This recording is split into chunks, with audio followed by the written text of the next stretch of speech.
Отдавна, много отдавна, не чак толкова отдавна, не знаем точно кога, но тогава се появили първите учени. Но това не били обичайни учени.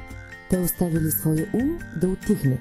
И в това тихо пространство те открили невероятни неща. Универсални тайни за човешкото тяло, за човешкото съзнание. Те открили, че начинът, по който дишаме, се отразява на начина, по който се чувстваме. И това, което се храним, въздейства на това, което мислим. Те забелязали, че за да функционира добре, умът и паметта имат нужда от почивка и че медитацията е най-дълбоката почивка и ти дава невероятни количества енергия. Те също открили, че преживяванията могат да замъглят нашето възприятие за света. Медитацията обаче може да ги изчисти, така че да виждаме, чуваме и усещаме по-ясно. Тези учени откриватели обменяли своите наблюдения и след това споделяли знанията си с останалите. По това време хората нямали Фейсбук, Twitter или телефони, така че информацията се разпространявала изключително бавно.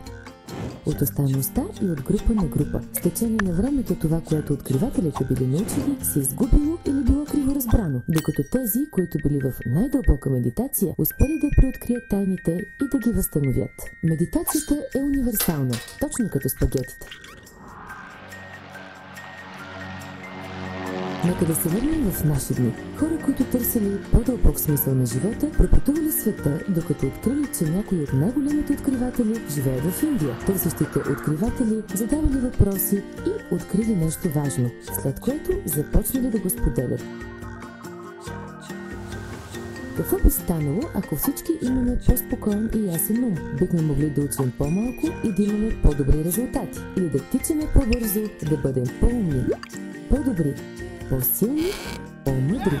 Всички ние сме свързани. Ние можем да създадем по-добър свят. И това да започне с нещо толкова просто, като например да затворим очи, да медитираме и да почувстваме по-дълбока връзка с себе си. Когато се чувстваш добре, ти се държиш по-добре с хората около себе си, а пък те с теб. И така се завърта света. Кой би предположил, че работата на древните учени би могла да промени нашия модерен свят? За да отвориш очите си истински, понякога първо трябва да ги затвориш.